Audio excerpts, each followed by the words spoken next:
I had run from the cottage in a blind fear, having time only to grab my shotgun and a handful of shells.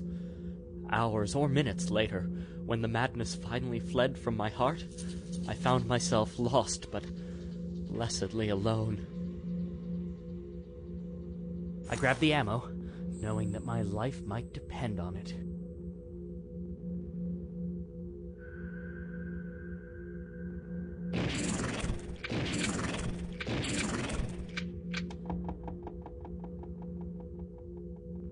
Had I fired 5 shots or 6?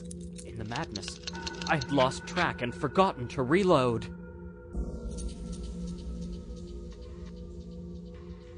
What could be said of that particular patch of forest, other than that it had an overabundance of damp foliage and a corresponding dearth of landmarks?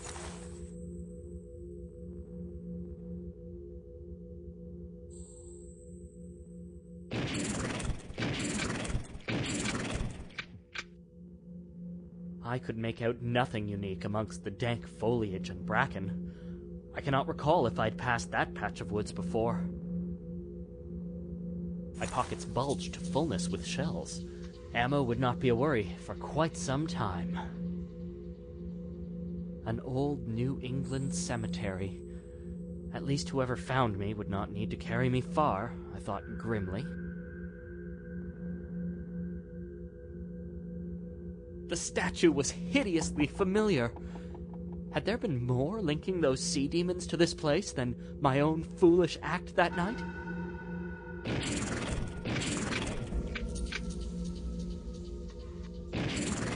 I fumbled with the bullets, hurriedly placing them into the chamber, breathless with fear. I stood, feet planted firmly in the ground, firing round after round at the terrible squid. The gravestone's text was obscured by a heavy coating of lichen and what looked like a patch of barnacles? The epitaph read, "Here lies S. Moyle. He spoke and then was silent."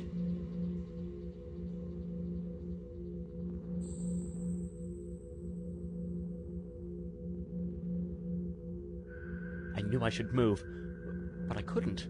The fear shackled me to the ground as sure as any chains.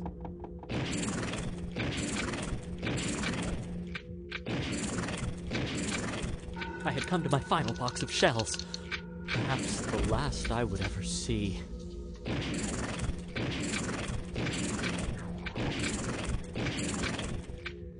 The nearest eldritch octopi glowed with malevolence as a dark force flung me away.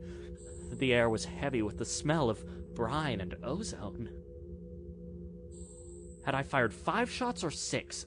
In the madness, I had lost track and forgotten to reload.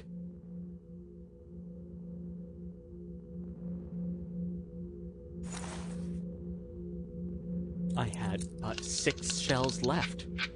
I knew I would have to make them count.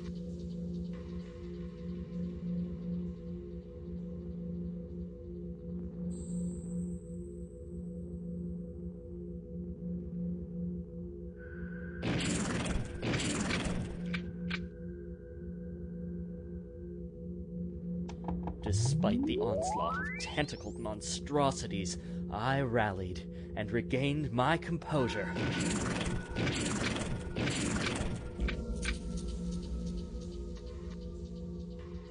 I could make out nothing unique amongst the dank foliage and bracken.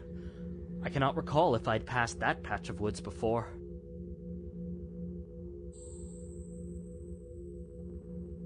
What could be said of that particular patch of forest, other than that it had an overabundance of damp foliage and a corresponding dearth of landmarks? The bracken in that part of the forest was thick, forming a maze of twisty passages all alike.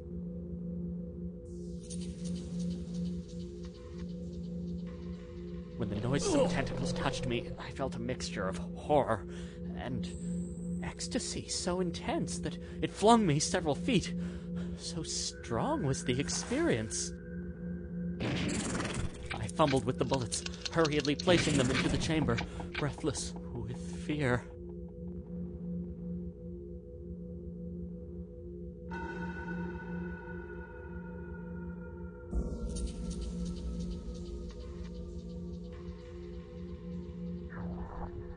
I was at the glade where I first found myself that night.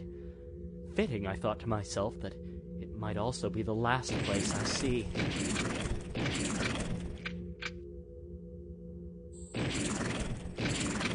I felt a surge of hope as I reloaded. I don't know why, but I love to reload during a battle.